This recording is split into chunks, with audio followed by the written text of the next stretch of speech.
Hello, my friends. Hello. Welcome to another edition of William Cooper's Behold a Pale Horse. So let's get right into it.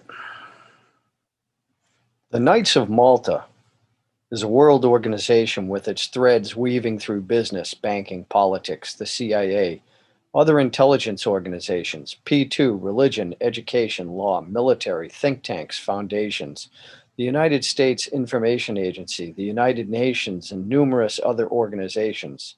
They are not the oldest, but are one of the oldest branches of the Order of the Quest in existence. The world head of the Knights of Malta is elected for a life term with the approval of the Pope. The Knights of Malta have their own constitution and are sworn to work towards the establishment of a new world order with the Pope at its head. Knights of Malta members are also powerful members of the CFR and the Trilateral Commission.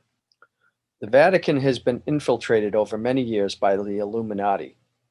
This is easily proven by the fact that in 1738, Pope Clement XII issued a papal bull which stated that any Catholic who became a Mason would be excommunicated. Very serious punishment.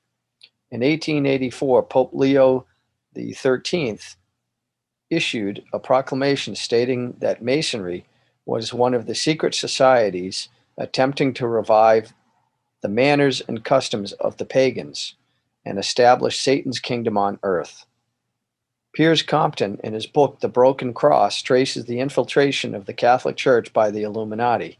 He has found the use of the all-seeing eye in the triangle by leading Catholics and by the Jesuits.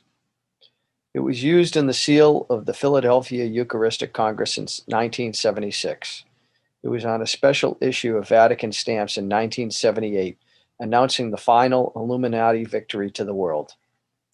Mr. Compton claims that Pope John the 23rd wore the all-seeing eye in the triangle on his personal cross. Compton is adamant that several hundred leading Catholic priests, bishops, and cardinals are members of secret societies. He quotes an article in an Italian journal that lists more than 70 Vatican officials, including Pope Paul VI's private secretary, the Director General of Vatican Radio, the Archbishop of Florence, the Prelate of Milan, the Assistant Editor of the Vatican newspaper, several Italian bishops, and the Abbot of the Order of St. Benedict. Those are only the ones that are known and only the ones known in Italy. It is widely believed that this Pope, John Paul XXII, is a member of the Illuminati. I believe, according to my research, that it is true. The best indication of this infiltration is that on November 27, 1983, the Pope retracted all of the papal bulls against Freemasonry and allowed Catholics, after several hundred years, to again become members of secret societies without fear of excommunication. The goal of the Illuminati to elect one of their own to the papacy appears to have come to fruition. If that is the case, the New World Order is just on the horizon. Now is the time. The first UN ambassador to the Vatican was William Wilson, a Knight of Malta. His appointment was probably illegal and, for a fact, was highly unethical. Wilson could not possibly have represented the U.S. when his allegiance was sworn to the Pope. Wilson, if you will remember, took an unauthorized trip to Libya and met privately with Libyan officials at a time when travel to Libya had been banned by the president. President Ronald Reagan had called Gaddafi a mad dog and made a few strong threats. The U.S. had been resolute in bombing Libya, even though civilians were killed. Following Wilson's trip, Gaddafi had issued a press release stating that an American diplomat had been sent to reduce tensions with Libya. The State Department denied that any such thing had taken place. Ambassador Wilson closed his mouth and refused any comment. To this day, he has said nothing, even though his actions made a liar of the United States and embarrassed us worldwide. A clue to what was happening is the fact that while we had cut off Libya and even bombed them, and while travel by U.S. citizens to Libya was forbidden, 5 huge oil conglomerates were filling their pockets dealing with Gaddafi. One of the companies was headed by J. Peter Grace, president of W.R. Grace. 8 members of the W.R. Grace Company are members of the Knight of Malta. According to an article by Leslie Geld in the New York Times, administration officials had expressed concern about Mr. Wilson's activities. These actions, they said, often seem to revolve around his contacts and interest in the oil business. Wilson should have been fired, but instead nothing happened except that he and his wife attended a papal Easter Mass and stood next to George Shultz and his wife. In diplomatic language, this indicated private approval of his actions. George Shultz, of course, is a member of the CFR, the Bohemian Club, and the Bechtel Corporation, all of which have close ties to the Order and Knights of Malta. Wilson engaged in several other improprieties during his ambassadorship. Again, in each case, nothing happened. Finally, he resigned. Later, if you will remember, President Reagan suffered a fall from a horse on William Wilson's ranch in Mexico. Do you seriously think that President Reagan would have visited Wilson's home in Mexico if he had not approved of Wilson's actions while he was the U.S. ambassador to the Vatican? Knight of Malta Myron Taylor was President Roosevelt's envoy. Knight of Malta John McCone was President Kennedy's envoy, and he was also the director of the CIA during the early 60s. A former mayor of New York City, Robert Wagner, was President Jimmy Carter's envoy. Frank Shakespeare replaced William Wilson. Frank Shakespeare is a Knight of Malta, and so it goes. President Reagan spoke at the annual Knights of Malta dinner. The Knights of Malta all have diplomatic immunity. They can ship goods across borders without paying duty or undergoing customs check. Does that ring any bells? In any case, that is power. The Knights of Malta is held up by a backbone consisting of nobility. Nearly half of the 10,000 members belong to Europe's oldest and most powerful families. This cements the alliance between the Vatican and the black nobility. The black nobility is mostly the rich and powerful of Europe.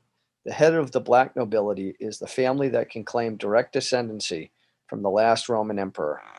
Maybe now you can see that things are beginning to fall into their proper place. Membership in the Knights of Malta entails obedience to one superior in the order and ultimately to the Pope. Therefore, a U.S. ambassador who is also a member of the Knights of Malta faces a conflict of interest. Why is this fact ignored? President Bush appointed Knight of Malta Thomas Melody to the post of U.S. ambassador to the Vatican. The Vatican has founded the Pope John Paul II Center for Prayer and Study for Peace at 1711 Ocean Avenue in Spring Lake, New Jersey, in a mansion overlooking the ocean. The mansion was given to the New York Archdiocese by the estate of Elmer Bobst, who died in 1978. He was a multimillionaire and chairman of Warner Lambert Company. Richard Nixon was a frequent visitor. Directors of the center were Kurt Waldheim, former Secretary General of the United Nations and ex-Nazi war criminal. Cyrus Vance, former Secretary of State under Carter and member of both the Council on Foreign Relations and the Trilateral Commission, Claire Booth Luce, a dame of the Knights of Malta, and J. Peter Grace of W.R. Grace Company, who was head of the Knights of Malta in the United States. The center was set up by the Vatican as a part of the Pope's new peace plan, which will help bring the world together. See my paper, The Secret Government.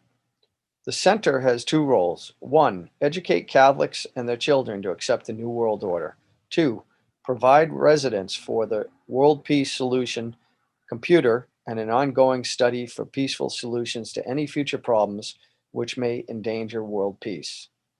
The computer is hooked to the world capitals via satellite. All nations have agreed to relinquish sovereignty to the Pope and submit future problems to the computer for solution. Of course, this will not go into effect until the New World Order is publicly announced. I believe that the New World Order was born in secrecy on January 19, 1989. Now you know. Acquaint yourself anew with the teachings of Jesus. Compare his teachings with the tenets of the Illuminati, and then compare it with the following. The Vatican has stated at various times that the Pope is for total disarmament. The Pope is for elimination of the sovereignty of the nation states. The Pope is also stating that property rights are not to be considered true property rights. The Pope believes that only the Vatican knows what is right for man. In the early 1940s, the IG Farben Chemical Company employed a Polish salesman who sold cyanide to the Nazis for use in Auschwitz. The same salesman also worked as a chemist in the manufacture of the poison gas. This same cyanide gas, along with Zyklon B and malathion, was used to exterminate millions of Jews and other groups. Their bodies were then burned to ashes in the ovens. After the war, the salesman, fearing for his life, joined the Catholic Church and was ordained a priest in 1946.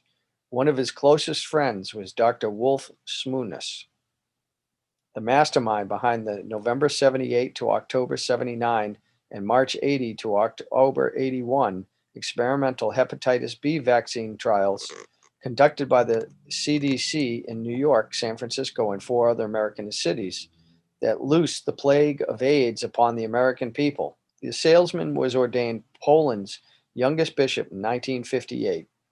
After a 30-day reign, his predecessor was assassinated, and our ex-cyanide gas salesman assumed the papacy as Pope John Paul II. Holy shit. Holy shit. Whew. 1990 is the right time for the... Oh, my God. Oh.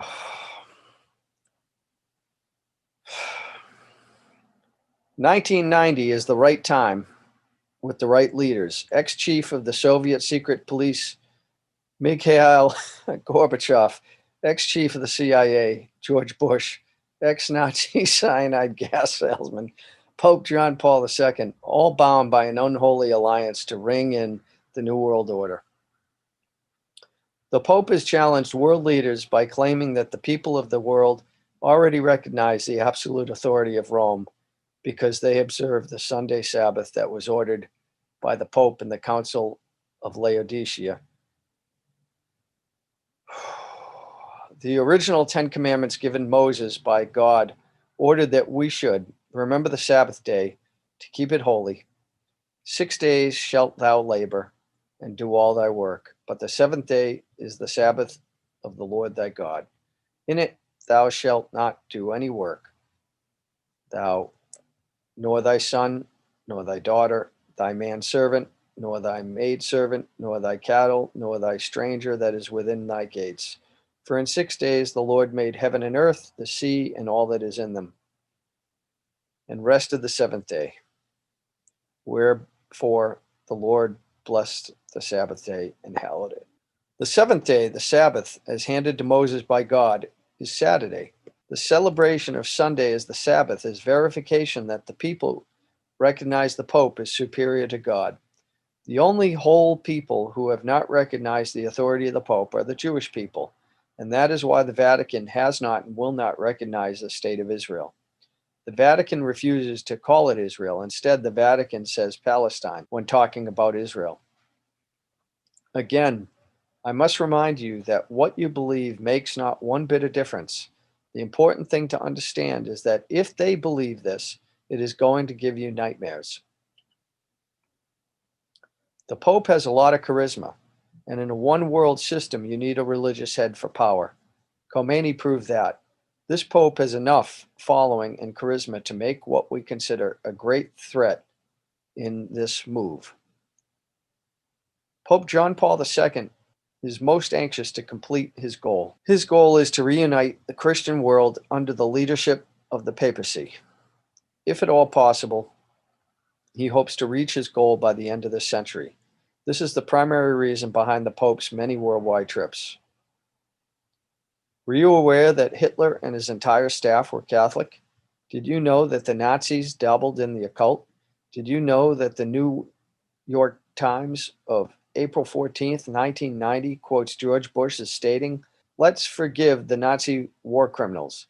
I wonder why he said that.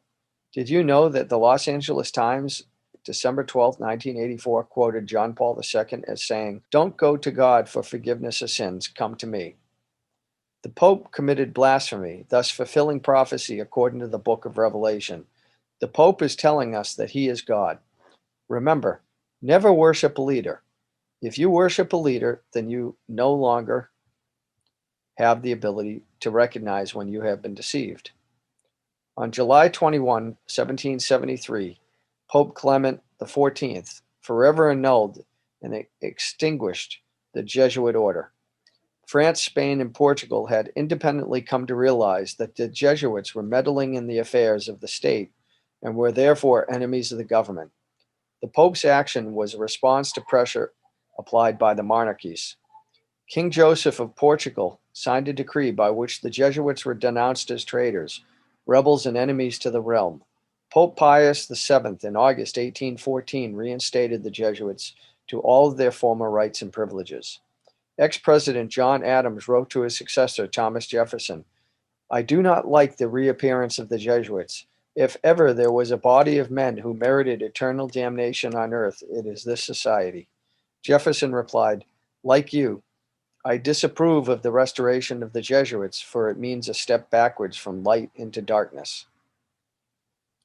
The Jesuits are still in trouble today, as they have been throughout their existence. On February 28, 1982, Pope John Paul II told the Jesuits to keep clear of politics and honor Roman Catholic tradition. U.S. News and World Report stated that the Jesuits had indeed meddled in the affairs of nations. The article stated, Jesuits have played leading roles in Nicaragua's Sandinista revolution. Some Jesuits have joined communist parties. One priest in El Salvador has claimed that his order is working for the advancement of Marxism and revolution, not for God. Jesuits have joined left-wing rebel movements in Central America and the Philippines and have advocated a melding of Marxism and Roman Catholicism in what is called liberation theology. When the United States wanted to employ the nastiest forms of the Haig-Kissinger depopulation policy in Central America, it was the Jesuits who organized and prodded the people into civil war. Wherever the Jesuits go, revolution quickly follows. I am always sad when I see or hear of people being hurt, but according to my research, the Jesuit priests murdered in Central America probably deserved it. The most powerful secret organization in the world is the Bilderberg Group, organized in 1952 and named after the hotel where its first meeting took place in 1954. The man who organized the Bilderberg Group, Prince Bernhard of the Netherlands, has the power to veto the Vatican's choice of any pope it selects. Prince Bernhard has this veto power because his family, the Habsburgs, are descended from Roman emperors. Prince Bernhard is the leader of the Black families. He claims descent from the House of David, and thus can truly say that he is related to Jesus. Prince Bernhard, with the help of the CIA, brought the hidden ruling body of the Illuminati into public knowledge as the Bilderberg Group. This is the official alliance that makes up the world governing body. The core of the organization is 3 committees made up of 13 members each. Thus, the heart of the Bilderberg Group consists of 39 total members of the Illuminati. The 3 committees are made up exclusively of members of all the different secret groups that make up the Illuminati, the Freemasons, the Vatican, and the Black nobility. This committee works year-round in offices in Switzerland. It determines who is invited to the annual meeting and what policies and plans will be discussed. Every proposal or plan that has ever been discussed at an annual meeting of the Bilderberg Group has come to pass, usually within 1 or 2 years following the meeting. The Bilderberg Group is directing the quiet war that is being waged against us. How can they do it? These are the men who really rule the world. The numbers 3, 7, 9, 11, 13, 39, and any multiple of these numbers have special meaning to the Illuminati. Notice that the Bilderberg Group has a core of 39 members who are broken into 3 groups of 13 members in each group. Notice that the core of 39 answers to the 13 who make up the policy committee. Take special notice that the 13 members of the policy committee answer to the round table of 9. You know that the original number of states in the United States of America was 13. The Constitution has 7 articles and was signed by 39 members of the Constitutional Convention. The United States was born on July 4th, 1776. July is the 7th month of the year. Add 7 and 4, and you have 11. 1 plus 7 plus 7 plus 6 equals 21, which is a multiple of 3 and 7. Add 2 plus 1 and you get 3. Look at the numbers in 1776 and you see 2 sevens and a 6, which is a multiple of 3. Coincidence, you say? I say baloney. And I'd really like to say something a lot stronger. For those of you who still say it's accidental, however, I offer the following evidence. I could write a book just on numerical links, but I won't. Manly P. Hall, 33rd degree Mason, probably the most renowned expert on these subjects, wrote in his book, The Secret Destiny of America, for more than 3,000 years. Secret societies have labored to create the background of knowledge necessary to the establishment of an enlightened democracy among the nations of the world. All have continued, and they still exist, as the order of the quest. Men bound by a secret oath to labor in the cause of world democracy decided that in the American colonies they would plan the roots of a new way of life. The order of the quest was set up in America before the middle of the 17th century. Franklin spoke of the order of the quest, and most of the men who worked with him in the early days of the American Republic were also members. Not only were many of the founders of the United States government Masons, but they received aid from a secret and august body existing in Europe, which helped them to establish this country for a particular purpose known only to the initiated few. I found these quotes in a book on page 133. When added together, 1 plus 3 equals 7.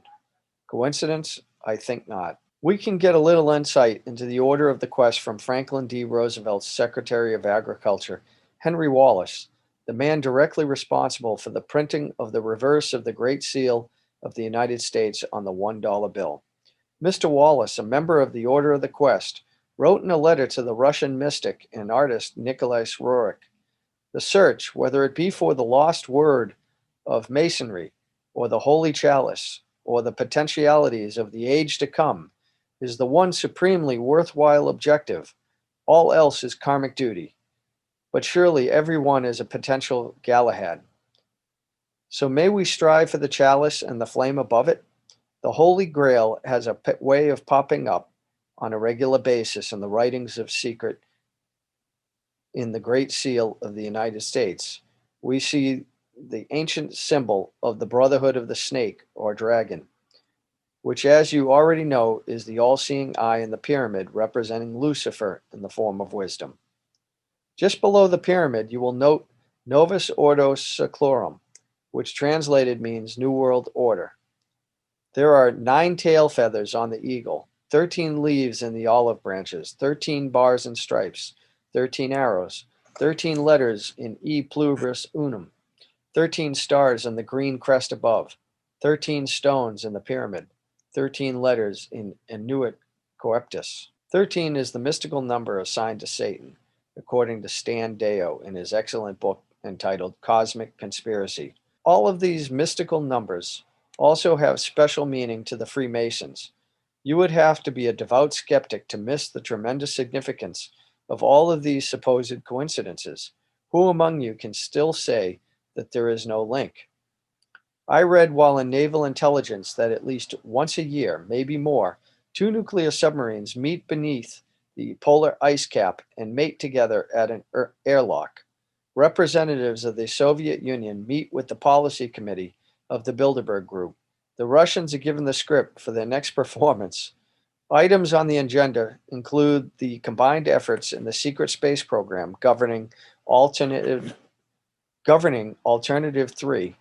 I now have in my possession official NASA photographs of a moon base and the crater Copernicus. This method of meeting is the only way that is safe from detection and or bugging. The public outcry that would result would destroy everything should these meetings be discovered.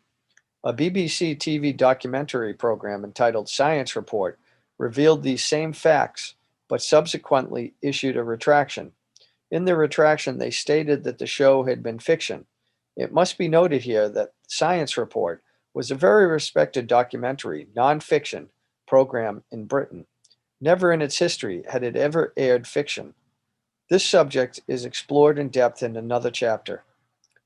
There is no other method that I know of to verify these meetings, short of somehow becoming a crew member on one of the submarines. Is alternative 3 true, or is it a part of the plan to ring in the New World Order? It really doesn't matter, because either way, we're screwed. The quicker you understand that, the wiser you become. The members of the Bilderberg Group are the most powerful financiers, industrialists, statesmen, and intellectuals who get together each year for a private conference on world affairs. The meetings provide an informal, off-the-record opportunity for international leaders to mingle and are notorious for the cloak of secrecy they are held under. The headquarters office is in The Hague in Switzerland, the only European country never invaded or bombed during World Wars I and II. Switzerland is the seat of world power. The goal of the Bilderberg Group is a one-world totalitarian socialist government economic system. Take heed, as time is running short. You must understand that secrecy is wrong. The very fact that a meeting is secret tells me that something is going on that I would not approve. Do not ever believe that grown men meet on a regular basis just to put on fancy robes, hold candles, and glad hand each other. George Bush, when he was initiated into the Skull and Bones, did not lie naked in a coffin with a ribbon tied around his genitalia and yell out the details of all his sexual experiences because it was fun. He had much to gain by accepting initiation into the order, as you can see now. These men greet for important reasons, and their meetings are secret because what goes on during the meetings would not be approved by the community. The very fact that something is secret means there is something to hide. John Robeson wrote Proofs of a Conspiracy in 1798, and I believe he said it best in the following passage from the book. Nothing is so dangerous as a mystic association.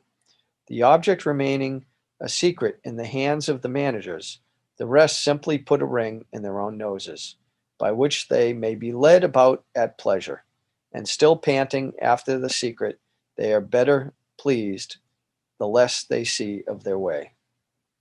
A mystical object enables the leader to shift his ground as he pleases, and to accommodate himself to every current fashion or prejudice. This again gives him almost unlimited power, for he can make use of these prejudices to lead men by troops. He finds them already associated by their prejudices, and waiting for a leader to concentrate their strength and set them in motion.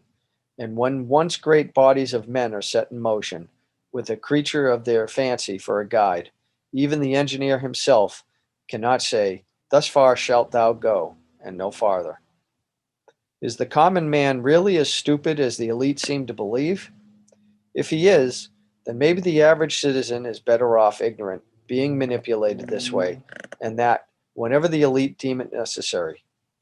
We will discover the answer very quickly when the common man finds that his e-ticket to Fantasyland has just expired. I hope I have shown you the role of secret societies and groups within the world power structure. I hope you can see how these groups gain and keep power.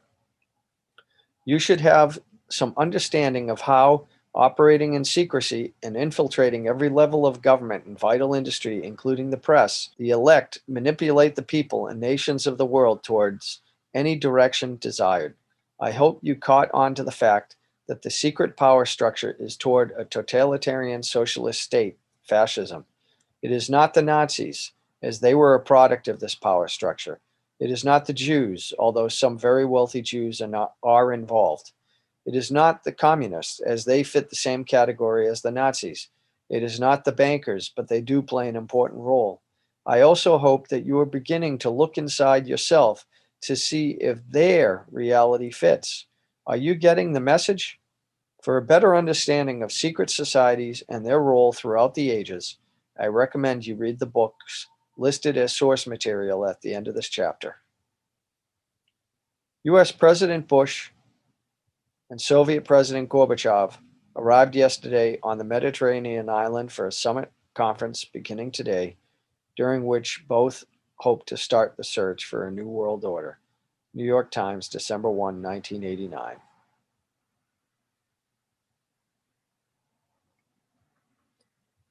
These are the sources.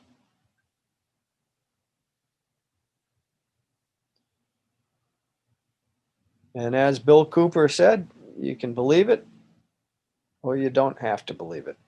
You believe it or you don't. Didn't make any difference to him.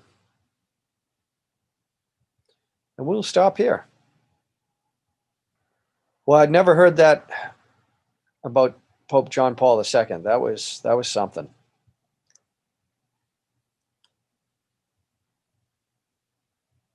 Be interesting to see how many people who are listening to this believe Bill Cooper or think that he was off base on some or all of what he had to write. Is it possible that he was insane? Or that this was just a money-making effort? Or was he doing this because he felt obligated that it was his duty to warn people, and if nobody listened, he still did his duty? I tend to think that's what he was doing. Now, whether the information he uncovered or was fed is real information or not, that's for us to decide. Okay. I'll try to come out with another segment next week. Peace.